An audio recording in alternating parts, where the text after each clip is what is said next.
이것이 복음이다. 보라, 조용한 노아다. 마태복음 11장 28절부터 30절까지 말씀입니다. 수고하고 무거운 짐진 자들아, 다 내게로 오라. 내가 너희를 쉬게 하리라.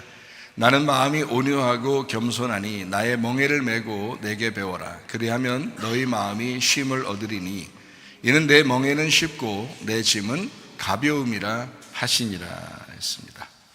복음을 설명하겠습니다. 이사야 53장 5절 말씀, 주님이 찔리신 것은 우리 허물 때문이요 주님이 상하신 것은 우리 죄악 때문이라. 주님이 징계를 받음으로 우리가 평화를 누리게 되었고 주님이 채찍에 맞음으로 우리가 나음을 얻게 되었습니다. 고린도서 6장 2절 말씀, 보라 지금이라. 은혜 받는 것도 구원 받는 것도 지금이다. 옛날 과거에 내가 믿음이 어땠는가, 앞으로 내가 믿음이 어떨 것인가, 이건 중요한 게 아닙니다. 중요한 것은 지금입니다. 예수님은 성령으로 잉태했습니다.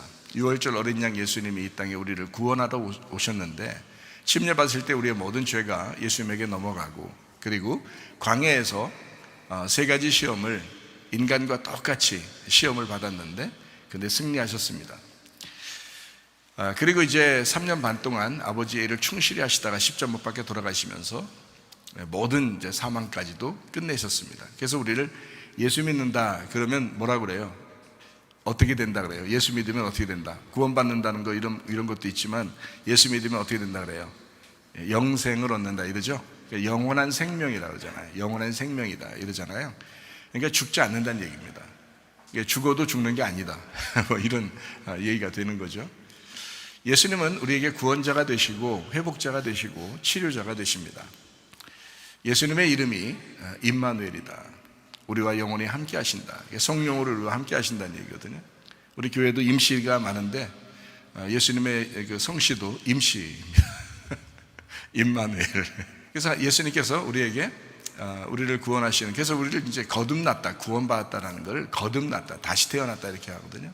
땅에서 이제 태어난 사람들이 땅의 운명을 가지고 태어납니다. 땅의 DNA를 가지고, 땅의 유전자를 가지고, 땅에서 자기 집안에 내려오는 내력을 가지고 태어나게 됩니다. 이것을 이제 땅의 운명이라고 그러죠. 땅에서 태어났다. 그런데 예수를 믿게 되면 다시 태어나게 된다 이런 거죠. 그를 거듭났다 이렇게 말해요. 그래서 말씀과 기도로 우리가 거듭나게 되죠. 거룩하게 되고요. 사도행전 4장 12절 말씀, 다른 이름으로서는 우리에게 구원받을 만한 이름을 주신 적이 없다. 예수님만 우리에게 구원자가 되신다는 말이고요. 갈라디아서 2장 20절 말씀, 내 믿음 말고 예수님의 믿음으로 살아야 된다 이렇게 말씀합니다. 내 믿음은 변하지만 예수님의 믿음은 변하지 않기 때문에 그렇습니다. 오늘 새벽 예배의 말씀을 여러분이 들으면 참 좋겠습니다. 오늘의 양식이거든요. 아주 좋습니다. 새벽 예배 말씀을 못 들으신 분들은 꼭 한번 들어보시기 바랍니다. 아주 귀한 말씀이니까 들어보시면 좋습니다. 베드로전서 1장 9절 말씀이요, 믿음의 결론이 뭐냐? 영혼의 구원을 받는 것이다 했습니다.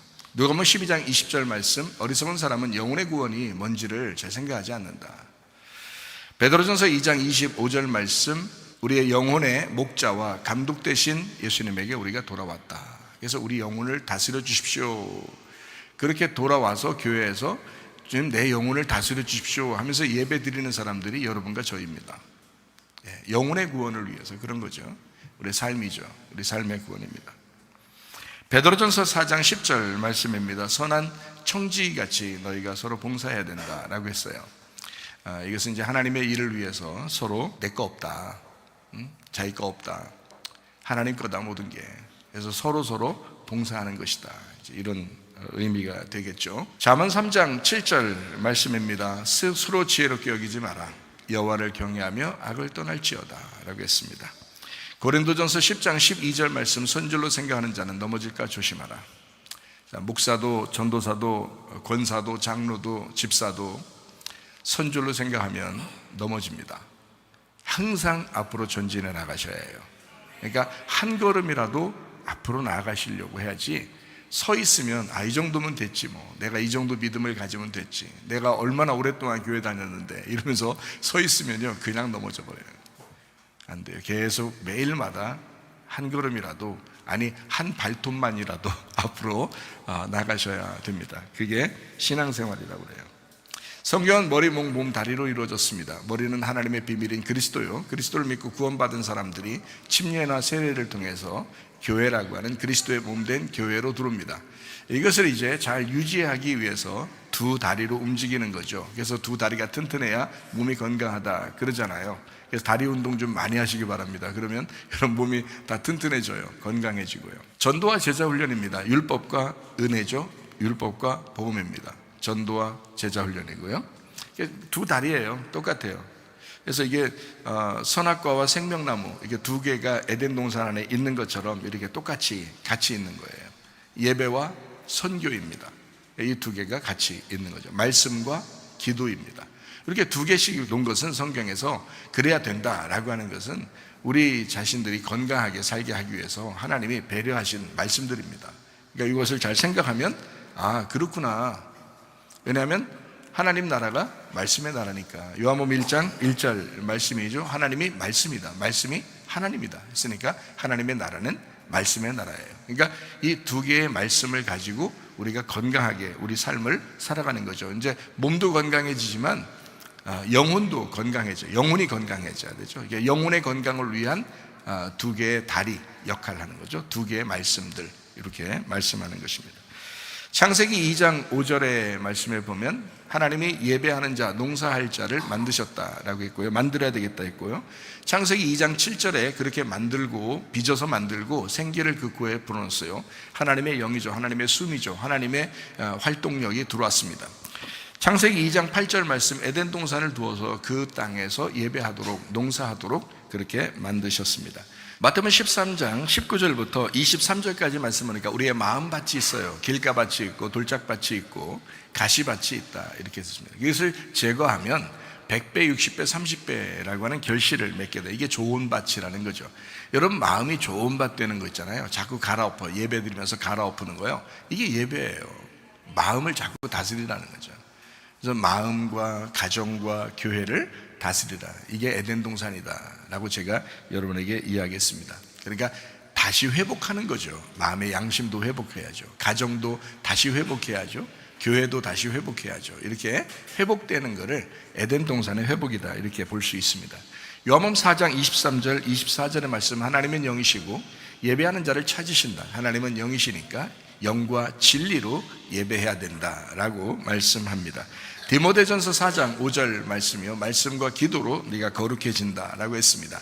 말씀을 듣는 것이 먼저입니다. 말씀 들으면 믿음이 생기고 믿음 생기면 구원을 받아요. 구원 받으면 예배로 하나님이 인도하시고요, 초청하시는 거죠. 예배로 초청. 여러분은 예배로 초청된 사람들입니다.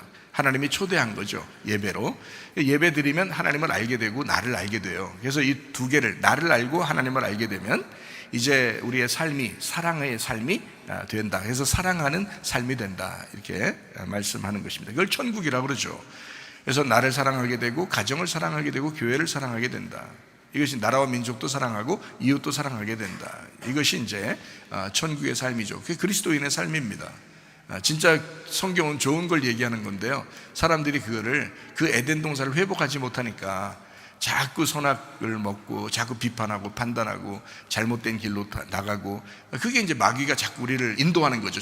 나쁜 길로, 세상 길로 인도하는 거예요. 원래 그렇지는 않습니다. 하나님은요, 이 세상을 다시 회복하고 코스모스로 질서 있게 다시 회복하는 것을 하나님이 원하셨어요. 그게 예수님을 통해서 우리 그리스도의 교회를 사용해서요, 그리스도의 교회가 그렇게 회복하도록 만드는 거죠. 세 가지가 회복되면 다른 건 다 회복됩니다. 세 가지 어떤 거라고요? 마음의 양심이 먼저 회복돼야 돼요. 가정이 회복돼야 돼요.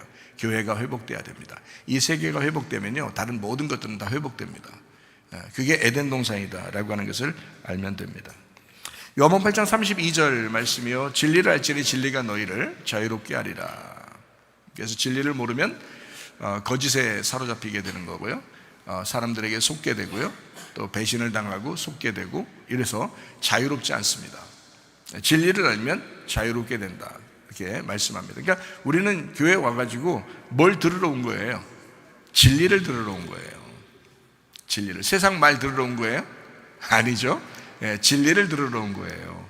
하나님의 말씀. 그러니까 성경에 이제 정해진, 그러니까 바닷물이 아니라 이 바다에서 떠오른 그 땅의 말, 그래서 이 땅의 말을 듣기 위해서 온 거지 세상 이것저것 잡다한 지식 얻으려고 교회 온 거 아닙니다.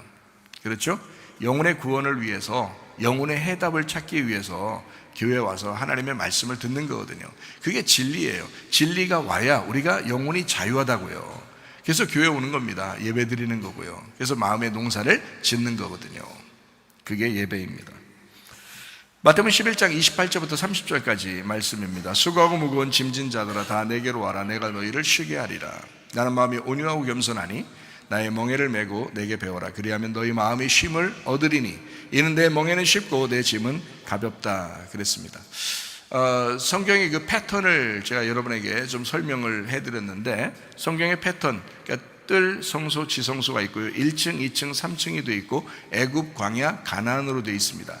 그럼 성경의 패턴이 3단계로 되어 있죠. 그럼 3단계면 여러분 이제 교회 나온 것도 똑같아요. 교회 나온 것도요, 처음에는 뭣도 모르고 나온 거예요. 다시 말하면 뭣도 모르고 예수를 믿은 거예요. 그러니까 예수님이 우리를 구원했대. 예수님 우리를 위해서 십자가 못 박혀 돌아가시면서 우리의 죄를 용서했대. 그래? 그런 좋은 분이 계셔? 그래서 믿은 거예요. 그러니까 은혜로 믿은 거죠. 이게 빛입니다. 빛이 온 거예요.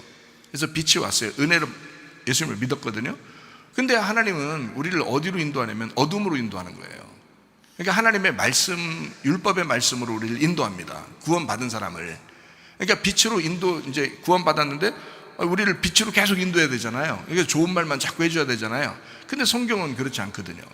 성경은 이제 우리를 애굽에서 이제 유월절 어린 양의 피로 그냥 자동적으로 구원받은 사람들을 광야로 데리고 나오는 거예요. 광야 데리고 나오면 엄청 힘들어요. 사는 게요. 아무것도 할 게 없어요. 그냥 위에서 만나가 내리는데 그것만 기다려야 돼요. 그리고 물도 별로 없어요. 그래서 물도 막 사정사정 해야지 하나님이 물도 주시고 그러는 거거든요. 막 바위도 막 깨뜨려 주시고 물도 주시고 이러는 거거든요. 그게 이제 광야예요. 그러니까 광야는 보통 어려운 게 아니에요. 여러분이 교회 나오기 전에 그냥 예수님 우리를 구원했대 하는 건 은혜고 빛이잖아요. 그냥 쉽잖아요. 예수 믿으면 구원받았대 이렇게 하니까 쉽잖아요. 근데 교회로 데려 나왔네? 교회로 와보니까 세상에 이거만큼 어려운 게 없어. 세상 사는 것도 힘들어져. 왜냐하면 교회 규칙대로 지키려고 그러고 말씀 규칙대로 지키려고 그러고 설교 말씀대로 순종하려고 하다 보니까 굉장히 힘들어요. 이 세상 사람들이 사는 것보다 훨씬 힘들다고요. 그게 광야 생활이란 말입니다. 그게 율법의 생활이에요. 근데 이제 여기서 이것을 습관이 되고 여기서 잘 이제 버텨낸 사람이 자기를 죽이기 시작하면 자기가 점점점 없어지기 시작하죠. 그래서 율법을 지키려고 교회를 다니면서 예배 드리고 말씀을 지키려고 규칙을 지키려고 교회적으로 살려고 한번 막 수고하고 막 이렇게 노력해요. 그러면 이제 주님께서 어떻게 하면 야, 너 이제 은혜의 자리로 와라. 그게 가나안 땅이거든요. 그래서 요단강 건너가지고 그냥 가나안 땅으로 쑥 집어넣어 버려요. 그게 이제 습관이 된 거예요. 이제 이 말씀의 생활이 습관이 된 거예요. 그러면 가나안 땅에 들어가서 편하게 살 수 있는 거거든요. 자기가 정복하고 막. 자, 그래서 광야에는 하나님이 내려주시는 양식으로 먹어야 되는 거고요. 아직 어린아이인데 수고를 하는 자라나는 과정이고, 가나안 땅이라고 하는 것은 자기가 수고해서 농사지어서 밥을 해먹는 거예요. 그러니까 예배를 이제 처음에 올 때는 멋모르고 왔다가 예배 드리면서 점점 말씀을 지키려고 하고 이렇게 하다 보면 세상 사는 게 녹록지 않아요. 쉽지 않아요. 그러다가 이제 이것이 습관이 되면 교회 생활에 아주 젖어듭니다. 그리고 주님의 말씀에 젖어들고요. 그러면 이제 쉽게 돼요. 이게 생활이 이게 쉬워져요. 이 생활도 쉽구나라는 것을 알게 돼요. 예수님이 이 땅에 오셨을 때 사실은 우리가 볼 때 예수님은 굉장히 고통스러우신 분이거든요. 그리고 나중에 결국 죽으시고요. 그런데 그분이 어렵지만 쉽게 사셨어요. 자기는 쉽대요. 자기 짐은 가볍대요. 자기는 쉽대요. 왜 그러면 이분은 그런 영적인 삶이 아예 젖어들으신 분이잖아요. 예수님이. 그러니까 이 땅에 분명히 죽으러 왔고 이 땅에 분명히 고통받으러 왔는데 자기는 어렵지 않다는 거예요. 왜냐면 예수님이니까. 그러니까 무슨 말이냐면 빛으로 우리를 인도하면 우리를 어둠 가운데 인도합니다. 그래서 좀 힘들어요. 힘들다가 다시 빛으로 인도하는 거거든요. 그게 이제 성경의 말씀이에요. 그러니까 은혜, 율법, 다시 은혜. 그래서 재해석된 은혜죠. 그러니까 여러분이 재해석된 은혜를 받지 않으면 어떻게 되겠어요? 방종합니다. 그냥 교회 다녀도 뭐 대충 그냥 사람들, 세상 사람들 사는 것처럼 똑같이 살 수 있겠네라고 생각하면서 교회를 다녀요. 그러다가 우리 교회를 만나요. 그러면 이제 그때부터는 이제 이거 아닌데, 내가 생각했던 거하고 좀 틀리네. 이 최서멜 목사를 만나고 성문교회를 만났더니 내가 생각했던 그냥 은혜하고 좀 다른 은혜를 얘기해요. 그러니까 재해석된 은혜를 얘기하는 거죠. 그러니까 하나님의 말씀적인 다시 해석한 은혜를, 진짜 은혜를 얘기하는 거죠. 그래서 이게 단계가 있다는 거죠. 3단계. 그러니까 1단계에서 머무른 은혜가 아니고 2단계에서 그냥 죽어 나자빠지자 그런 말만 하는 게 아니고 3단계로 올라가서 재해석된 은혜로 살아가자 하는 것이 바로 제가 주장하는, 또 우리 교회가 주장하는 말씀들입니다. 그러니까 제대로 된 신앙인이 되자는 거예요. 그러니까 얼렁뚱땅 그냥 기독교인이라고 하지 말고 진짜 기독교인이 되자는 얘기거든요. 진짜 기독교인. 그러면 사람들도 좋아할 거 아니에요. 진짜 기독교인이 되면 사람들도 좋아할 거예요. 근데 가짜 기독교인이 너무 많은 거야, 이 세상에. 그러니까 사람들도 생각할 때, 야, 다 그러는데 너는 왜 그렇게 특이하게 살려고 그래? 다 기독교인들도 세상 사람들처럼 다 똑같이 노래방 가, 술 먹어, 담배 펴, 간음해, 욕심부려, 도둑질해, 다른 사람 미워해, 어떤 사람은 죽이기도 해. 그러면서도 예수 믿는다고 하고 다 그래. 야, 다 세상 사람 똑같어. 야, 똑같더라, 야. 안 똑같아요. 안 똑같아야 됩니다. 진짜 기독교인은 달라야 되는 거예요. 그래서 그 다른 기독교인, 진짜 기독교인의 얘기를 우리 교회에서 자꾸 얘기해 주는 거예요. 이게 영혼의 구원이다. 왜 너 예수 믿었다고 구원받았다고 얘기하면서 대충 살려고 하느냐? 왜 방종하며 살려고 하느냐? 그걸 무슨 은혜라고 하느냐? 그 은혜 아니다. 진짜 은혜를 받고 살아야 된다. 나도 옛날에 대충 은혜 받고 살았다. 그러면서도 목사했다, 내가. 근데 내가 하나님 앞에 통곡하며 울며 회개했다. 그리고 내가 다시 은혜를 받았다. 나는 다시 은혜 가운데 살고 있다. 그러니까 이 앞에 있는 삶을 다시 돌아가고 싶지가 않다. 진짜 은혜 받은 삶을 살아가고 싶더라. 너도 그렇게 살아라. 그게 기독교인이다 라고 하는 것을 얘기해 주는 것입니다. 지난주 설교가 좀 어렵다고 해서 좀 더 쉽게 여러분에게 다시 설명해 드리도록 하겠습니다. 우리가 이제 오늘 소풍을 가요. 교회 소풍을 갑니다. 소풍 간다 그러면 그냥 마냥 즐거운 사람들이 있죠. 야, 소풍 간대. 좋잖아. 먹을 거 뭐래? 이렇게.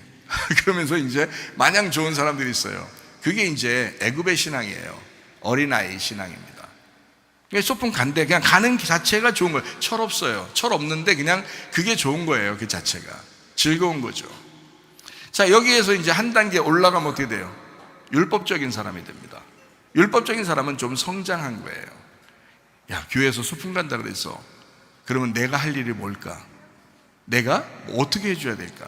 교회를 위해서, 다른 사람을 위해서 내가 어떻게 해줘야, 내가 돈이라도 내줄까? 아니면 김밥이라도 쌀까? 아니면 음료수라도 내가 준비할까? 내가 다른 사람을 위해서 어떻게 준비했으면 좋겠어? 다른 사람 좀 즐겁게 해주려고 내가 어떻게 수고했으면 좋겠어? 라는 생각을 갖는 사람이 한 단계 올라온 성장한 사람이에요. 벌써 소풍 간다 딱 하니까 그냥 마냥 즐거운 게 아니라 내가 뭐 해야지? 이렇게 하면서 김밥을 막 준비하는 사람이 있어요. 그리고 막 그 목장이 막 모여서 함께 막 김밥을 또 준비해요. 또 어디는 또 음료수를 준비한다 그래요. 또 컵라면이라도 준비해서 같이 이렇게 했으면 어떨까? 막 이런 생각을 해요. 이것이 다소 율법적이지만 성장한 사람들의 태도입니다. 믿음이 성장한 사람. 다시 말하면 애굽의 삶이 아니고 광야의 삶이에요. 이 사람은 수고해야 되잖아요. 고통스럽잖아요. 자기가 수고해야 된다고요. 그러니까 그 부분. 그럼 이제 저는 이제 얘기하죠. 예를 들어서 우리 소풍 가. 그러면 김밥 싸. 그럼 자기들 김밥만, 자기 먹을 것만 딱 싸가지고 만약에 간다 생각해봐요. 그러면 이제 목사님이 어떻게 해요? 목사님도 내가 또 김밥 싸든지 어떻게 해야 되겠지. 예를 들어서. 근데 제가 이제 이렇게 얘기했다고 생각해보세요. 야, 목사님하고 사모님 김밥 좀 싸와. 니네 것만 싸지 말고 목사님 사모님 김밥 좀 싸와. 그렇게 했어요. 그러면 싸기 싫은데 싸라고 그래. 그러면 싸기 싫은데 싸라 그러는 게 억지로 하는 거잖아요. 억지로, 아유, 목사님, 또 잘못하면 혼나겠다. 목사님한테 안 싸주면 목사님 삐지고 또 화나겠다. 그러니까, 야, 싸줘. 억지로라도 싸줘. 그래서 억지로라도 싸는 거예요. 자, 하기 싫으면 억지로라도 하는 게 율법입니다. 하기 싫으면 억지로라도 하는 게 율법이에요. 그게 성장하는 사람들의 과정이거든요. 성장하는 과정. 그래서 어떨 때는 제가 이제 우리 아들, 딸에게도 얘기하고 또 우리 청년들에게도 얘기하고 그러거든요. 자주 이렇게, 또 한 집사님한테도 제가 얘기하고, 이렇게 좀 해봐요. 이렇게 해줘, 나한테. 이렇게 얘기도 하고 그러거든요. 그게 율법이에요. 하기 싫어도 억지로라도 해야 돼. 목사님이 또 삐질까봐 생각에. 그게 율법적인 삶이에요. 그래서 자기가 하는데 어떻게 해요? 수고하죠. 어떤 사람은 억지로 하면서 수고하는 거고, 어떤 사람은 자기가 믿음이 성장했기 때문에 한 단계 올라왔으니까 그냥 기쁨으로 또 하는 사람이 있어요. 그 기쁨으로 하는 사람이 여호수아와 갈렙 같은 사람이에요. 여호수아와 갈렙 같은 사람은 스스로 기뻐서 하는 거고요. 광야 생활도. 만약에 광야 생활이 멸망한, 전체가 다 멸망했는데, 그 여호수아와 갈렙 빼놓고 나머지 전체가 멸망했는데, 이 사람들이 만약에 억지로라도 여호수아와 갈렙을 따랐다면 그 사람들은 가나안 땅 들어가요. 그렇잖아요. 그러니까 하기 싫으면 억지로라도 해라. 자, 그게 이제 십자가 지는 삶이에요. 자기 십자가를 지고 자기를 부인하는 삶이거든요. 구레 사람 시몬이라는 사람이 있는데, 루프의 아버지입니다. 근데 루프의 아버지가 이 구레 사람 시몬이 십자가를, 예수님 가는데 십자가를 진 거예요. 아이고, 그냥 잘못 걸린 거예요. 한마디로 길에 서 있다가 잘못 걸린 거예요. 잘못 걸리니까 어쩔 수 없이 진 거예요. 억지로 십자가를 졌다, 강제로 십자가를 졌다라고 했어요. 그런데 어떻게 해요? 십자가 지는 그 장소에서 구레 사람 시몬이 보니까 예수님은 보통 사람이 아닌 거예요. 이분은 하나님의 아들인 거예요. 거기서 예수님을 영접했다는 거 아닙니까? 그래서 예수님을 영접했다는 거 아닙니까? 라는 말은 없어요, 성경에. 그런데 예수님을 영접했어요. 왜?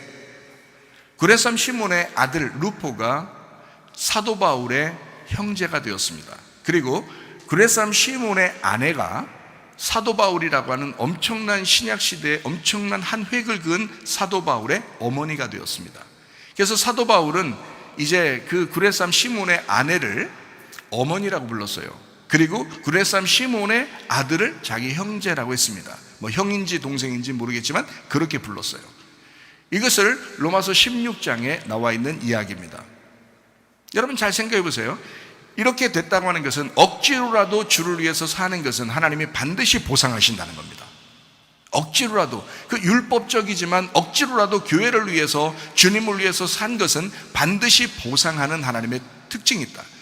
왜냐하면 애굽의 삶이 아니라 이건 광야의 삶이에요. 한 단계 올라온 삶이라고요. 근데 사람들은 이게 싫으니까 그냥 다시 애굽의 삶으로 돌아가고, 그냥 옛날, 난 그냥 편하게 교회 생활하고 싶어, 나는 그냥 편하게 그냥 살고 싶어, 이렇게 다시 돌아가는 거예요. 그러면은 뭐 성장을 못하죠. 다시 뒤로 갔는데 후퇴한 거잖아요, 신앙이. 그래서 교회라고 하는 것은 이런 율법을 가르쳐 주는 곳입니다. 그래서 광야 교회라고 그러죠. 광야라고 하는 게 시브리 말로요, 미드바르입니다. 미드바르라고 하는 것은요, 다바르가 있는 장소란 뜻이에요. 다바르가 말씀이거든요. 말씀이 있는 장소, 그러니까 말씀이 있는 곳, 하나님의 말씀을 깨닫는 곳, 하나님의 말씀을 깨닫기 위하여 수고하고 고통스러운 곳, 이게 바로 광야교회예요. 여러분이 지금 교회에 나온 것은 여러분이 말씀 듣기 위해서, 말씀을 알고 깨닫기 위해서 수고하고 고통스러워하는 곳입니다. 그게 우리 교회예요. 교회에 오면 그냥 룰루랄라 하면서 좋은 말만, 귀에 듣기 좋은 말만 몇 마디 듣고 집에 돌아가는, 그게 예배가 아니고, 교회는 함께 모여서 공동체 생활하면서 서로 수고하는 겁니다. 서로 고통스러워합니다. 그러면서도 즐거워하는 곳, 그게 바로 교회예요. 이거를 율법, 다시 말하면 광야 교회에 있다. 그래서 저는 그렇게 가르쳐요. 억지로라도 목사님 사모님 김밥 싸, 니네가 싸와. 내가 쌀 수도 있지. 우리 집사람이 더 잘 싸요. 더 맛있어요. 아마 이 세상에서 최고 맛있을 거예요. 우리 집사람이 싸는 김밥이 최고 맛있을 거예요. 근데도 내가 하지마. 왜냐면 우리한테 대접하는 것도 있어야 돼. 그러면 이제 이 사람들이 이제 이렇게 수고하다가 한 단계 더 올라갑니다. 은혜를 깨달아요. 그러면 말씀이 귀한 거구나, 교회가 귀한 거구나, 그것을 지키기 위해서 그 말씀을 보존하고 지키고 가르치기 위해서 목사님과 사모님이 존재하는 거구나, 그 목사님과 사모님이 수고하는 것들이 이제 이해가 되는 거예요. 그러면 감사가 나오죠. 그럼 저절로 이제 서로 사랑하게 되는 것입니다. 그러니까 사람들은 목사님은 무조건 수고하는 거야. 그럼 얼마나 어떻게 수고하라는 거예요? 목사님 보고 여러분을 위해서 어떻게 수고하라는 거예요? 말씀을 증거하는 수고를 하는 거예요. 그걸 준비해서 그 양식을 요리하고 그 양식을 준비해서 여러분에게 말씀을 알게 하고 그 말씀의 삶을 살아가도록 지켜주는 거예요. 그거를 도와주는 게 목사님이라고요. 여러분은 그 말씀 때문에 살아가는 거고요. 근데 사람들이 너무 방종하더라, 너무 은혜 하면서 뭣도 모르고 교회 다니더라, 이런 사람들이 꽤 많더라. 왜? 광야 생활을 통과하고 가나안을 가야 되는데 그냥 애굽에서 그냥 광야 건너뛰고 가나안을 가려고 하는 사람들이 있었다는 거죠. 그러니까 광야에 그냥 다 멸망해 버리는 겁니다. 광야에 왔다가. 그러면 안 됩니다. 정확한 성경을 깨달아야 된다. 그래서 광야에서 수고하고 무거운 짐을 지고 열심히 수고하던 사람들이, 그 율법적으로 수고하던 사람들이 가나안 땅이라는 은혜의 땅, 즐거움의 땅으로 돌아가게 되는 거예요. 그래서 수고하고 무거운 짐진 자들아 주님에게 와라, 내가 너희를 쉬게 하리라. 그렇게 되는 거죠. 수고도 안 해봤는데, 고통도 안 받아봤는데, 괴로움도 하나도 없었는데, 교회 다니는 것이 한없이 편한데, 수고도 한 번도 안 해봤는데, 그런데 막 은혜 받아라, 편안히 쉬어라. 아니, 그렇지 않아도 쉬고 있는데 또 편안히 쉬라고 그래요? 수고하고 무거운 짐을 졌기 때문에 와서 쉬라고 하는 거지. 네가 광야 생활에 그렇게 일평생을 광야 생활을 살았기 때문에 가나안 땅에 오라는 거지. 광야 생활도 통과하지 아니하고 그냥 가나안 땅 준다 하나님이? 안 그렇다. 이 광야는, 교회는 여러분의 믿음을 키우는 곳입니다. 하나님 말씀을 깨닫게 하는 곳입니다. 그래서 교회에 와가지고 수고하고 고통스러운 거예요. 그러면서도 말씀을 지켜내려고 하는 거예요. 말씀을 지켜내려고 하다 보니까, 그 말씀을 깨달으려고 막 지켜내려고 이렇게 하다 보니까 말씀을 깨닫게 되고 은혜를 알게 되고 주님께 더 감사하게 되고 이러는 거죠. 그래서 그런 사람들이 가나안 생활, 다시 말하면 천국 생활을 하게 된다. 교회 안에서도 천국 생활을 하게 되고 하늘나라 올라가서도 천국 생활을 하게 된다라고 하는 것을 성경에서 가르쳐 주는 겁니다. 그러니까 3단계예요. 빛으로 우리를 인도하고 어둠 가운데 두셔서 말씀을 깨닫게 해서 그 다음에 다시 빛으로 인도하시는 겁니다. 이 가나안 땅의 빛은 재해석된 빛이라는 거죠. 하나님을 제대로 깨달은 빛을 알게 하는 겁니다. 무슨 말인지 아시겠죠? 그러니까 사도 바울도 똑같았어요. 원래 사도 바울이 자기는 빛인 줄 알았어요. 근데 예수님께서 딱 나타나가지고 내가 빛이야 딱 만나니까 깜짝 놀랐어요. 그 다음에 바울이 그냥 룰루랄라 하면서 그냥 자기 편한 대로 맨날 잠만 자고 맨날 먹기만 하고 살았을까요? 아니에요. 그가 일부러 율법 가운데 삽니다. 다시 말해 하나님 말씀을 지키려고 그 예수를 위하여 자기를 만나신 그 빛을 깨닫고 알기 위해서 몇 년을 수고합니다. 바울이요. 그런 다음에 하나님의 사역을 감당하는 거예요. 그 사람이 이방인을 위해서. 하나님의 일은 그냥 호락호락하게 얼렁뚱땅 주의 일이 이루어지는 것이 아닙니다. 반드시 하나님은 애굽을 통과한 사람이 광야로 들어오게 해서 광야에서 수고하게 하고, 그리고 수고하고 무거운 짐을 지게 된 사람을 다시 온유한 심령을 가신 예수님이 우리를 편안히 쉬게 만들어 주신다. 안식을 하게 만들어 주신다. 이것을 성경이라고 하는 것입니다. 그러니까 성경의 요약을 우리가 알겠죠. 이게 이제 제가 여러분에게 지난주에 설명하려고 했던 요약의 말씀들이에요. 자, 창세기 2장 7절 말씀을 보면 여호와 하나님이 땅의 흙으로 사람을 지으시고 생기를 그 코에 불어넣으시니 사람이 생명이 되었다. 지으시고 라고 하는 것이 야짜르입니다. 야짜르라고 하는 무슨 뜻이라고요? 누르고 괴롭혀서 주조하는 토기장이와 같은 작품을 만드는 것, 이것을 야짜르라고 그래요. 그러니까 완전히 누르고 고통스럽게 해서 괴롭히는 겁니다. 이렇게 만드셨다는 거예요. 인간을 만들 때 그냥 대충 만드는 게 아니에요. 그냥 야 사람아 태어나라, 사람아 나타나라, 그렇게 말해도 나타날 수 있어요. 하나님이 그렇게 말만 해도 사람은 만들어질 수 있습니다. 근데 사람을 어떻게 만들었냐 했더니 하나님이 누르고 괴롭혀서 아주 고통스럽게 해가지고 이걸 토기장이처럼 작품을 만들어낼 때 이렇게 만들어낸 것을 사람이라, 이렇게 아담이다, 하나님의 피다, 너는 나의 생명이다 라고 말씀하는 것입니다. 이것이 창세기 2장 7절에 이야기하는 거예요. 그래서 교회 나오면 더 괴로운 이유입니다. 여러분요, 하나님 말씀을 깨달으면 깨달을수록 더 자기 마음이 무거워지는 거죠. 책임감이 더 강해지고요, 더 무거운 마음을 가지고 살게 되죠. 그래서 하나님을 두려운 줄 알죠. 처음에는 모르고 하나님이 사랑만 있는가 보다 하고서 교회를 나와요. 뭣도 모르고 나오는 거예요. 뭣도 모르고 나오는데 하나님을 알면 알수록 하나님이 정말 거룩하신 분이고 하나님은 두려운 존재고 하나님은 영광 가운데 계신 분이구나 라고 하는 걸 깨닫게 된다는 말이에요. 그게 교회라고요. 그걸 제대로 알려주지 않아서 사람들이 그냥 다 귀에 듣기 좋은 말만 자꾸 하고 그것만 성도들이 듣길 좋아하니까 교회가 다 변질된 것입니다. 다는 아니죠. 교회가 많이 변질된 것입니다. 그럼 안 된다는 거죠. 진짜 교회를 만나야 되고, 내가 만약에 성도라면 나는 진짜 교회를 찾기 위해서 수고할 것입니다. 무슨 말인지 아시겠어요? 내가 성도라면 나는 진짜 교회를 찾기 위해서 내 수고할 거라고요. 왜? 내 영혼을 맡겨야 되니까. 내 영혼이 거기서 함께 공동체 생활을 해야 되니까. 진짜 교회를 차지하죠. 진짜 말씀을 차지하죠. 대충 하는 내 영혼이 망가지는지도 모르고 그냥 대충 그걸 분별을 못해요. 왜? 성경도 안 읽어봤으니까. 성경도 안 읽어봤으니까. 성경을 모르니까. 이게 지금 어떤 말씀이 진짜 진리의 말씀인지 거짓의 말씀인지 나를 살리는 말씀인지 나를 죽이는 말씀인지를 모르는 거예요.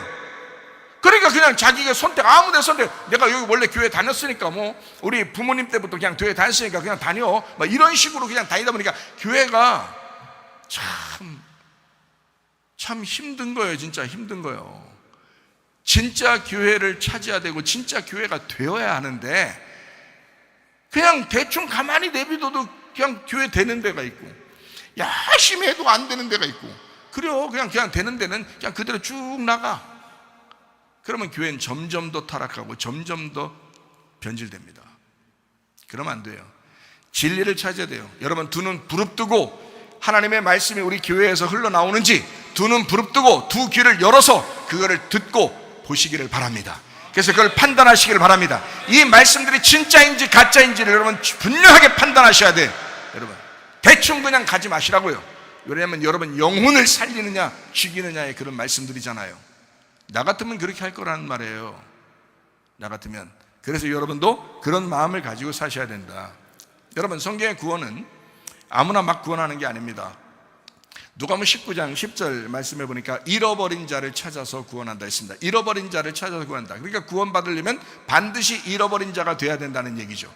교회 나오다가 몇 주 빠졌대, 잃어버린 자, 이런 말 아니에요. 이 말이 잃어버렸다라는 말은 파괴됐다는 아폴리미라는 단어예요. 이게 파괴되었다라는 단어입니다. 파괴가 되었다, 정말 씁쓸해지고 고통스러워지고 괴로워졌다, 이런 말이에요. 그런 율법을 지키려고, 하나님의 말씀을 지키려고 하다가 수고하다가 너무 힘들어졌다는 말이에요. 죽을 것 같은 거예요. 그런 사람들이 구원받는다겠죠. 그냥 교회 나오다가 몇 주 빠지면 그게 잃어버린 거야. 그거 아닙니다. 제발 좀 성경 좀 제대로 알으세요. 아폴림이 된 사람, 마음이 고통스러운 사람, 마음이 수고로운 사람, 마음이 힘든 사람, 마음이 찌들어진 사람, 죽을 것 같은 사람, 이런 사람들이 구원받는 거예요. 성경 예수님을 만난 사람들이 구원받는 사람 딱 보면 모르겠어요? 삭개오, 사마리아 여자, 38년 된 병자, 소경, 정말 죽을 것 같은 사람들이었어요. 그런 사람들이 예수님을 만나니까 구원받게 되더라 이 말이에요. 여러분, 어떤 사람이 구원받는지 아시겠죠? 율법에 찌들어 있는 사람입니다. 율법에 찌들어 있지만 그것 때문에 죽을 고통이 있는 사람, 그리고 예수가 필요한 사람이에요. 내가 죽을 것 같으니 하나님, 내가 주님 말씀을 지키려고, 내가 하나님 말씀대로 살아보려고 이렇게 하다 보니까 너무 힘들어요. 하나님, 예수님이 필요해요. 평안함이 필요해요. 안식이 필요해요. 예수님, 나의 주인 되시옵소서 한 사람들, 그런 사람들이 메시아를 필요로 하고 그리스도를 만나려고 하는 그 사람들, 그 사모하는 사람들, 삭개오, 사마리아 여자, 38년 된 병자, 소경, 이런 사람들이요. 그런 사람들이 예수님을 만나서 구원받는 거예요. 그게 성경이라고요. 제대로 아시라고 성경을. 창세기 2장 8절 말씀입니다. 여호와 하나님이 동방의 에덴에 동산을 창설하시고 그 지으신 사람을 거기 두시니라 라고 되어 있습니다. 에덴이라고 하는 게 에덴, 아단 이래서 나온 거예요. 즐겁고 기쁜 장소. 근데 주색에 빠질 수 있는 장소. 자, 기쁘고 즐거운데 잘못하면 주색에 빠지는 장소. 이걸 에덴, 아단이라고 그럽니다. 여기에요. 동편에 케뎀, 카담인데 이게 앞부분입니다. 그 앞부분, 맞은편이죠. 그러니까 딱 맞은편. 창세기 4장 16절에 나와 있는 말씀이죠. 가인이 여호와 앞을 떠나서 에덴 동쪽 놋 땅에 거주하였더니, 에덴 동쪽에, 그러니까 에덴의 맞은편에서, 그러니까 에덴을 그리워하며 살게 돼 있단 말이에요. 가인도 에덴을 그리워하며 살게 돼 있다. 원래 에덴 안에 있었는데 선악과 먹었어요. 그러면 인간이 선악과 먹었으면 여기서 벗어나게 돼요. 그럼 다시 그 에덴을 그리워하며 살게 돼 있어요. 여러분, 에덴을 그리워하는 사람에게 에덴을 줘야지, 에덴을 그리워하지 않는데 에덴을 주면 무슨 기쁨이 있겠습니까? 이해가 돼요? 그래서 가인이 에덴 동편에, 그러니까 다시 말하면 에덴을 마주하고 살게 되어 있다. 그게 여러분과 저입니다. 그 가인이요. 동산을 두었다. 창세기 2장 8절에 에덴에 동산을 두었다라고 했습니다. 동산이라는 말이 가난이라는 단어예요. 이게 뜰, 정원, 울타리라는 단어입니다. 그러니까 한마디로 말하면 에덴에 울타리를 쳤다는 말입니다. 여러분, 이 세상에 땅이 많고 이 세상이라는 게 있는데 여러분을 교회에 데리고 나오려고 울타리를 친 거예요. 그게 교회라는 말입니다. 여기 울타리 안에 들어오라고, 여기서 살으라고, 이 에덴 동산에서 살으라고 한 거거든요. 그래서 기쁨이 있는 그 동산 안에서 살으라고. 근데 여기서 타락하면 주색에 빠질 수가 있다고요. 그래서 교회에 다니는 사람도 잘못될 수가 있단 말이에요. 예. 무슨 말인지 아시겠죠? 예. 에덴이라고 하는 것은 기쁨입니다. 즐거움이에요. 그런데 선악과를 먹게 되고 선악으로 하나님 말씀을 깨닫게 되고 선악으로 알게 되면 어둠 가운데 거하게 됩니다. 선악으로. 그래서 선악과를 먹으면 안 된다라고 하는 게 생명의 말씀을 먹어야 된다, 생명으로 말씀을 들어야 된다라고 하는 것을 이야기하는 거거든요. 근데 이 사람이 선악을 먹었어요. 그러면 다시 어떻게 돼요? 회개하고 다시 돌아오게 되면 에덴이 회복되고 재해석된 은혜로 살아가게 된다라고 하는 게 하나님 말씀입니다. 마태복음 11장 12절 말씀이에요. 침례 요한의 때부터 지금까지 천국은 침노를 당하나니 침노하는 자는 빼앗느니라 라고 되어 있습니다. 그래서 천국은 침노당하는 거예요. 그래서 자기가 확실하게 믿는 사람이 뺏는 겁니다. 자기가 확실히 천국을 갖겠다 하는 사람이 뺏는 거예요. 무슨 말인지 아시겠죠? 그러니까 천국을 제대로 길을 가르쳐줘야 되죠. 그죠? 목사들은 제대로 길을 가르쳐줘야 거기를 찾아가서 그 천국을 차지할 거 아니에요. 길을 못 찾게 만드는 사람들이 있어요. 성경을 몰라서. 그러면 안 된다고요. 성경을 제대로 알고 길을 마련해 줘야 된다고요. 그 길을 제대로 찾을 수 있도록.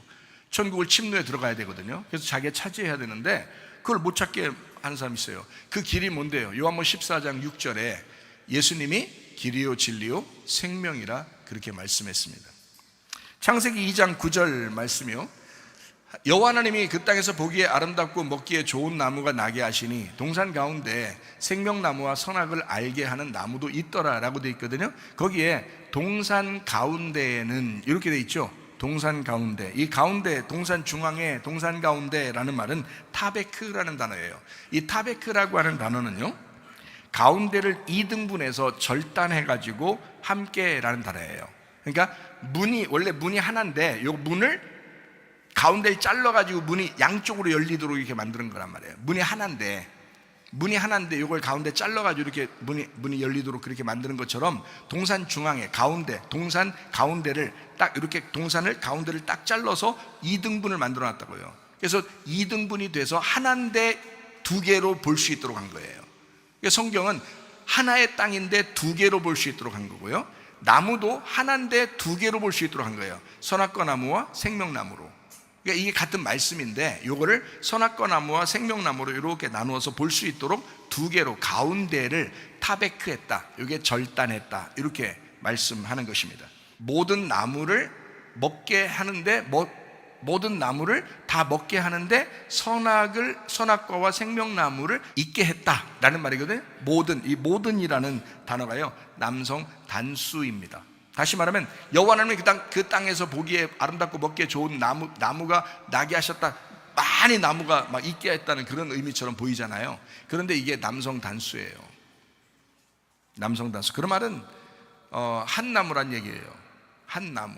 그래서 한 나무를 만드셨다라는 말인데요, 그게 그 나무, 남성 단수입니다. 모든도 남성 단수, 나무도 남성 단수. 그러니까 하나의 나무란 말이에요. 하나의 나무. 그 가운데 선악을 알게 하는 나무, 생명을 알게 하는 나무가 있더라라고 하는 것은 가운데를 요거를 딱 절단해서 두 개로 알게 하는 거죠. 한 나무인데 요걸 두 개로 알게 하는 것이다 라는 그런 이야기입니다.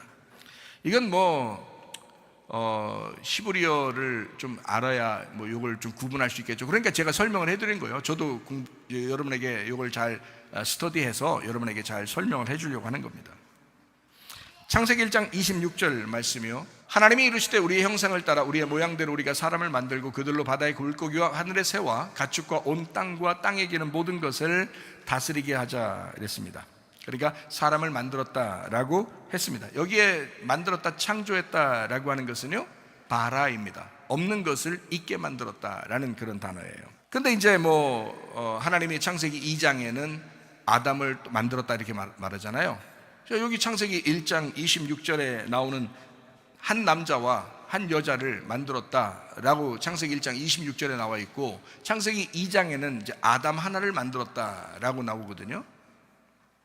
그러니까 유월절 어린 양 예수님이 우리를 구원했다, 모두 다 구원했어요 라는 의미가 있다면, 우리를 광야에서 뽑아가지고 하나님의 백성들을 뽑아서 광야에 놓고 거기서 다 이제 속가냅니다. 속가내서 추수하는 거죠. 그래서 알곡과 쭉정이를 나누어 가지고 알곡만 가나안 땅에 이제 집어넣게 되는 그런 이야기가 되는 거죠.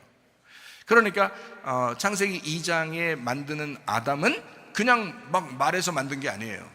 말씀으로 그냥 막 야 나와라, 남자 여자 나와라 이렇게 만든 게 아니라 막 고통스럽게 해가지고 수고롭게 해가지고 막 이게 주물딱주물딱 해서 만들어낸 아담이라고, 야짜르라고 했다고 그랬죠, 여러분에게. 창세기 4장 25절 말씀이요, 아담이 다시 자기 아내와 동침함에 그가 아들을 낳아 그의 이름을 셋이라 하였으니 이는 하나님이 내게 가인이 죽인 아벨 대신에 다른 씨를 주셨다. 창세기 4장에는 이런 얘기가 있죠. 아벨은 가인에 의해서 죽임당했습니다. 가인은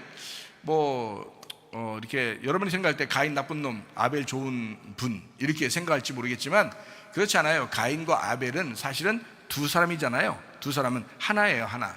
그러니까 가인이 아벨이고 아벨이 가인인 거죠. 그러니까 큰 아들이라고 하는 가인이 두 번째 아들인 아벨을 죽였어요. 이 죽이는 것을 뭐냐면 나눈 거죠. 그러니까 선악이란 말이에요. 그래서 선악과를 먹으면 사람을 죽이게 돼 있는 거죠. 그래서 선악과 먹은 인간이 아이를 낳았는데 그게 가인이에요. 남자다운 남자를 낳았다라고 했는데 그 남자다운 남자가 아벨이라는 이렇게 좀 수증기 같고 호흡 아주 연약한 이런 자를 죽였단 말이에요. 죽이니까 하나님이 아벨을 통해서 예수님이 나와야 되는데 아벨을 통해서 못 나오니까 어떻게 아벨 대신에 셋이라는 아들을 주었다. 이 셋이라는 아들. 그래서요, 이 셋을 쉐트라고 하거든요. 이게 배치된 아들이란 말이에요. 배치되어서 놓았다라는 말이에요. 그러니까 아벨을 대신해서 놓았다. 이걸 쉐트라고 그런단 말이에요. 그러니까 가인이 있고 아벨은 사라졌고 거기에 아벨 자리에 쉐트라고 하는 이 아들을 셋이라는 아들을 두었다, 이런 말이에요. 자, 그래서요, 성경은 아담, 가인 빼고요, 셋, 그리고 그 다음 에녹, 그 다음 노아, 이렇게 이어지는, 그리고 나중에 예수님이 나오는 거예요. 그러니까 이건 성경은 어떻게 보면 예수님이 나오게 하기 위한 족보책과 같은 거죠. 예수님이 나와야 되니까 거기에 대해서 예수님이 나오는 그 줄기를, 인간으로 나와야 되니까 줄기를 써놓은 거죠. 그래서 아담, 그리고 셋, 그리고 에녹, 그리고 노아, 이런 식으로 나오게 된단 말이에요. 물론 노아 다음에는 이제 아브라함이 있고요. 아브라함 다음에는 다윗이라는 사람이 있습니다. 그래서 다윗의 자손으로 예수님이 나오게 되죠. 이해가 돼요? 구약 성경이. 창세기 5장 24절 말씀입니다. 에녹이라는 사람도 굉장히 특징적인 사람이에요. 그래서 에녹을 보면 에녹이 하나님과 동행하더니 하나님이 그를 데려가심으로 세상에 있지 아니하더라 이렇게 되어 있습니다. 에녹, 하나님과 동행했다, 할라크입니다. 하나님과 보조를 맞추어서 함께 걸어가는 사람, 그런 사람이 하나님께서 데리고 가셨다. 하나님과 동행하다 보면 하나님이 데려갔다. 데려갔다라는 말을 어떤 사람들은 뭐 휴거됐다 막 이런 얘기도 하는데, 사실 데려갔다는 말이 라카흐입니다. 라카흐란 말은 취해갔다는 말인데요, 취해서 빼내갔다라는 말이에요. 그런데요, 세상에 있지 않았다라는 말이 아인이라는 단어입니다. 이 아인이라는 단어는 존재하지 않고 사라져 없어졌다라는 말이에요. 물론 사람들이 이것을 갖다 이제 휴거다라고 이야기할 수 있겠지만 그런 말이 아니라 이 세상에서 존재하지 않고 사라졌다 이런 말이에요. 그러니까 여러 가지 의미가 있을 수 있죠. 죽었다라는 말도 되고요, 하나님이 그냥 데려가셨다라는 말도 되고요, 죽으니까 하나님 나라에 갔다 이렇게 할 수도 있잖아요. 그러니까 이렇게 하나님이 취하셨는데 이 땅에 존재하지 않고 사라져 없어지게 되었다, 이제 이런 의미예요. 이런 말과 같은 거죠. 요한복음 19장 30절 말씀에 예수님께서 십자가 못 박혀 돌아가시면서 다 이루었다, 이제 이런 의미예요. 다 이루었다, 다 완성했다라는 그런 의미거든요. 예수님의 그 죽음으로 죽을 예수의 생이 끝났다라는 말이거든요. 예수님이 내가 이제 다 일이 끝나고 다 마쳤다 이런 말이에요. 그게 이제 다 이루었다라는 의미거든요. 똑같아요. 에녹이라는 존재도 그런 존재였습니다. 자기 일이 다 끝나고 하나님과 동행하던 것이 다 끝나고 하나님께서 그를 이 땅에 존재하지 않고 다 끝냈다, 이런 의미가 되는 것이죠. 창세기 5장 29절 말씀입니다. 이름을 노아라 하여 이르되 여호와께서 땅을 저주하심으로 수고롭게 일하는 우리를 이 아들이 안위하리라. 자, 노아흐라는 단어, 안식해서 쉬게 하려고 동맹하여 머물게 만드는 자, 이게 바로 노아입니다. 노아라고 하는 이 사람, 어떤 사람을 갖다가 위로하고 안식하게 만드는가? 수고로이 일하는 자를 위해서. 수고로이 일하는 자를 위해서. 수고하는 이자본이라는 단어예요. 괴로운, 고통, 슬픔입니다. 주일한다는 게 원래 쉬운 게 아니에요. 어려운 거죠. 고통스러운 거죠. 그렇지만 그 일을 하는 자들을 위해서 위로자가 필요했다. 그게 노아인데, 위로하리라 나함, 후회하고 원수를 갚아 안심시키고 숨을 돌리게 하셨다라는 그런 말씀입니다. 마태복음 11장 28절부터 30절까지의 말씀 중에서 수고하고 무거운 짐진 자들아 다 내게로 와라, 내가 너희를 쉬게 하겠다라는 말. 주님은 마음이 온유하고 겸손하니 멍에를 메고 내게 배워라, 그러면 너희 마음이 쉼을 얻는다. 마음이 쉼을 얻는다 했어요. 이는 내 멍에는 쉽고 내 짐은 가볍기 때문이다 라는 말씀을 했습니다. 자, 은혜로 구원받아요. 일방적으로 구원받습니다. 그런 사람이 율법을 철저하게 지키도록 교회에 오면 선택적인 구원, 다시 말하면 어디든지 교회 생활 해야 된다. 교회 와서도 가정에서도 교회 생활처럼 해야 된다. 진짜 기독교인처럼 해야 된다. 죄를 깨닫고 자기를 발견하게 하고 하나님을 알려줍니다. 이게 바로 교회죠. 그렇게 된 사람이 다시 그 율법의 울타리 안에서, 교회를 다니는 안에서 그 예배를 드리는 사람이 다시 은혜와 사랑으로 살게 하신다. 처음에는 일방적 사랑이에요. 두 번째로는 선택적 사랑이에요. 세 번째로는 선택하신 일방적인 사랑이에요. 그러니까 율법을 알고 울타리 안에서 은혜를 깨닫고 사는 삶이라는 거죠. 그게 진짜 구원의 삶이다. 창세기 2장 7절에 말하는 야짜르입니다. 하나님이 우리를 고통 가운데, 그러나 하나님의 피, 하나님의 생명인 그 사람을 만들었다, 하나님이 만들어내고 있다라고 하는 그런 말씀입니다. 누가복음 19장 10절 말씀이죠. 잃어버린 자를 찾아 구원하러 오셨다. 무슨 말씀인지 여러분 이제 아시겠죠? 삭개오라는 사람, 사마리아 여자 38년 된 병자, 실로암, 소경. 자, 이런 사람들을 주님이 구원하셨다. 여러분 어떤 사람이 되어야 될 것인가? 여러분 생각할 때 성경 읽으면서 늘 그런 사람 생각하면서요, 그 사람들은 뭐 병자이고 가난한 사람이고 뭐 죄인이고 뭐 이랬을 거야, 그러니까 주님이 구원하실 거야, 그런 게 아니란 말이에요. 그런 게 아니라 광야에 수고하는 자들이라고요. 광야에 수고하는 자들. 그래서 그 말씀을 지켜내려고 하는데 너무 힘들어서 죄인이 된 거예요.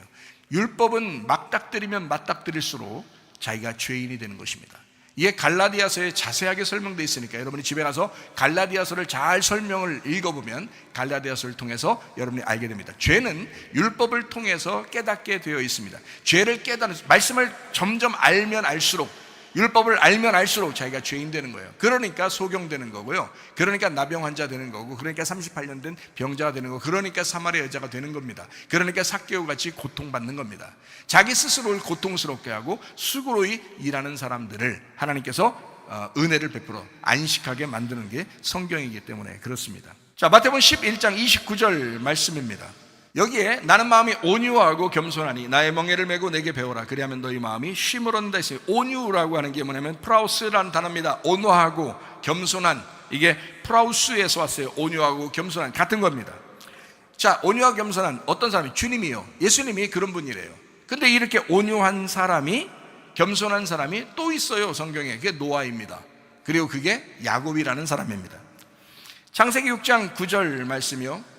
이것이 노아의 족보다. 노아는 의인이요 당대 완전한 자라, 이렇게 되어 있습니다. 하나님과 동행하는 완전한 자. 이 완전한이라는 사람이 탐밈입니다. 탐밈이라는 단어가 온전하여 흠없고 순결한 완전한 제물입니다. 탐맘, 완성되고 완료돼서 완전히 끝난 사람이다. 다시 말하면 자기가 제물이 되기 위해서 준비가 완벽하게 끝났다, 이 말입니다. 자기가 제물이 되기 위해서 완벽하게 준비가 끝난 사람, 이게 노아라는 사람, 하나님이 인정하는 노아라는 사람. 자, 예수 그리스도가 이 땅에 오셔서 우리 보고 대신 죽으라겠어요? 아니죠. 예수님이 죽으시면서 다 이루었다. 자기는 무덤에 들어갈 준비가 되었다. 나는 완벽한 제물이 되려고 준비가 된 사람이다 라는 것이 예수님이잖아요. 그게 노아, 완전한 사람이었다 라고 성경에 나오는 것입니다. 창세기 25장 27절 말씀이요. 그 아이들이 장성함에 에서는 익숙한 사냥꾼이었으므로 들 사람이 되고 야곱은 조용한 사람이었으므로 장막에 거했다라고 나와 있습니다. 조용한 사람, 탐입니다. 조용하고 온유하고 순결하고 온화하고 경건하여 완료된 완전한 사람이란 단어고요. 이게 탐맘에서 왔어요. 이게 완성되고 완료되어 완전히 끝냈다. 야곱도 제물이 되기 위해서 완벽하게 준비가 돼서 태어난 사람이었다, 이런 말입니다. 그러니까요, 하나님은 그냥 아무나 막 쓰는 건 아니겠죠. 하나님이 선택을 하겠죠. 선택을 하고 그 다음에 그 사람을 준비를 시킵니다. 또 괴롭혀가지고 고통받게 합니다. 하나님의 완벽한 제물을 위해서 불순물을 다 제거하는 겁니다. 그게 야곱이었습니다. 야곱을 하나님이 선택을 했어요. 그리고 야곱을 불순물을 제거하기 위해서 하나님이 막 고통받게 해요. 고통받게 하고 나중에 돌아오게 될 때 허리까지 분질러 버립니다. 엉치뼈죠. 가장 강한 엉치뼈를 분질러 버립니다. 그리고 다리 하나가 평생 죽을 때까지 절게 만듭니다. 다리 하나를 절면 살았어요. 그는 평생에, 그때는 뭐 의사가 발달되지 않았기 때문에 평생에 지팡이를 짚고 살았습니다. 야곱이라는 사람이요. 그러면서 거기에서 하나님이 복을 내려주십니다. 너를 다시는 야곱이라고 하지 말고 이스라엘이라고 해라. 그래서 이스라엘의 축복을 받은 사람이에요. 이게 영혼의 구원, 영혼의 축복이에요. 이스라엘, 축복받은 사람. 모세도 마찬가지죠. 모세도 고통받는 사람이었습니다. 그가 제물되기 위해서, 하나님 앞에 제물되기 위해서 준비된 사람. 40년을 광야에서 고통받고 그 다음에 하나님이 다시 부르십니다.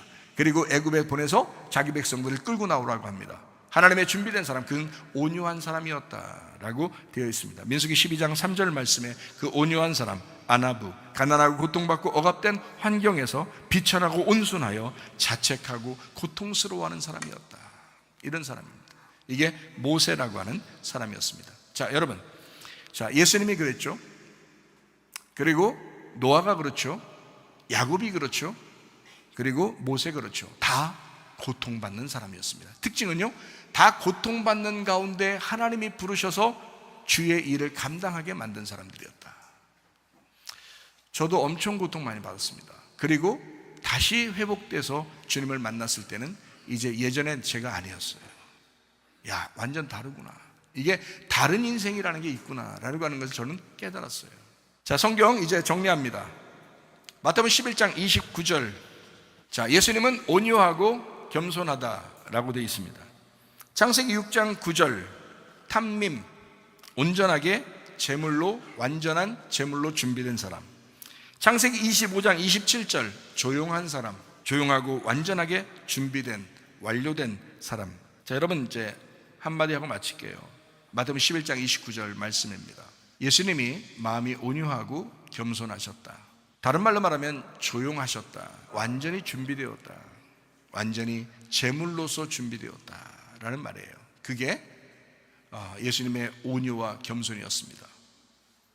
저는 오늘 아침에 새벽 예배 설교를 다시 들으면서 제가 이런 생각을 했습니다. 예수님을 믿는 사람은 어떤 마음을 가져야 할까? 예수님을 믿는 사람은 어떤 성품을 가져야 할까? 온유하고 겸손한 성품이다. 온유하고 겸손한 성품은 마냥 조용조용하게 얘기하는 그런 사람을 이야기하는 거 아니다. 물론 조용하게 얘기해야 되겠죠. 시끄럽게 얘기하는 게 아니고, 저도 옛날에 많이 시끄러운데 많이 조용해진 편이에요.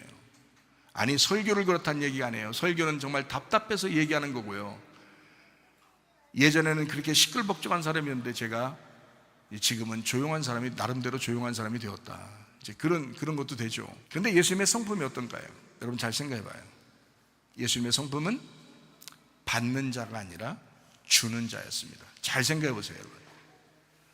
받는 자가 아니라 주는 자였다. 여러분 어떤가요? 여러분 예수 믿고 교회 나와서 가정생활을 하고 교회 생활을 합니다. 근데 여러분 한없이 받으려고만 하는 사람이 있다는 거예요. 그거는 철없는 철부지, 애굽의 삶입니다. 예수님은 그런 성품이 아니었어요. 주는 삶이었어요. 나누는 삶이었어요. 어떻게든지 자기 거를 주려고 하는 사람이었어요. 그래서 철없이 결혼한 사람들은 어떻게 하면 자기의 행복을 위해서 결혼하는 사람이에요.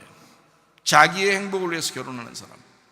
내가 저 사람하고 결혼하면 내가 좀 편할 것 같은데, 내가 저 사람하고 결혼하면 내가 좀 좋을 것 같은데, 행복할 것 같은데 라는 말. 근데요, 야, 내가 저 사람하고 결혼하면 내가 고통스러울 것 같은데, 내가 그래도 저 사람을 사랑하기 때문에 저 사람을 사랑하니까 내가 고통스럽겠지만 내가 주는 삶을 살아야 되겠다. 어떤 사람이 성장한 사람의 결혼입니까? 철부지의 결혼 생활할 거예요? 아니면 성장한 사람이 드디어 자기도 부모를 떠나 한 가정을 이루는 그런 사람으로서 결혼할 자격이 된다고 생각하십니까? 어떤 사람이 그렇다고 생각해요? 받으려고 하는 게 아니라 주려고 하는 사람입니다. 근데 여전히 자기가 받으려고 생각하기 때문에 화가 나는 거예요. 짜증이 나는 거예요. 남편을 볼 때 짜증나고 아내를 볼 때 짜증나는 거예요. 왜? 자기는 받으려고 했는데 저 인간이 그만큼 안 주는 거예요. 생각을 해보시라고.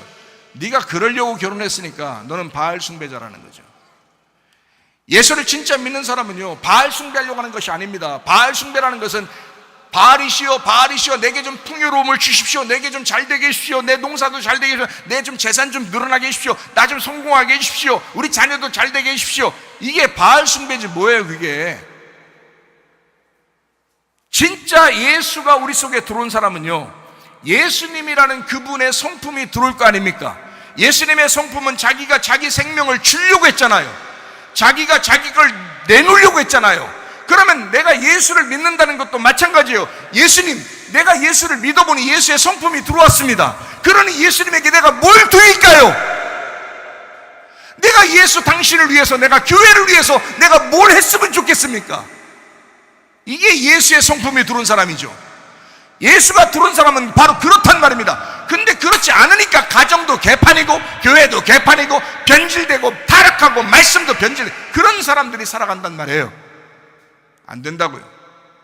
여러분 진실한 그리스도인들 되길 바랍니다. 예수의 성품이 여러분 속에 들어오길 바랍니다.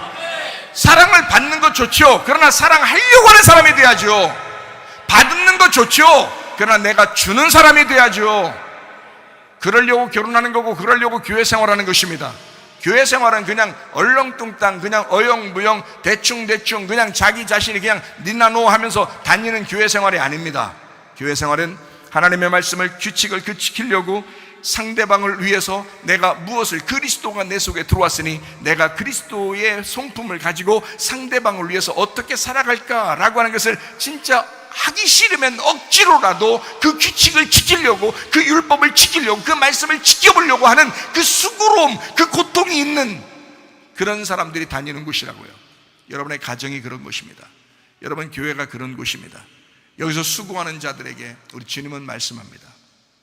수고하고 무거운 짐진 자들아 다 다 내게로 와라. 내가 너희를 쉬게 하겠다. 너 습관되게 할 거야. 너 그것이 어렵지 않게 하게 만들 거야. 내가 너에게 은혜를 듬뿍 줄 거야. 내가 너에게 내 말씀을 더 잘 깨달아 알게 해줄 거야. 그래서 내 마음의 성품을 잘 알게 할 거야. 그래서 너는 네가 수고하고 힘들었지만 이제는 편안하게 하게 될 거야. 너 행복하게 하게 될 거야. 너 기쁘게 하게 될 거야. 너 즐겁고 행복한 에덴 동산이 다시 회복될 거야. 네 마음 안에서 너의 영혼의 기쁨, 영혼의 구원이 여러분 속에 있기를 바랍니다.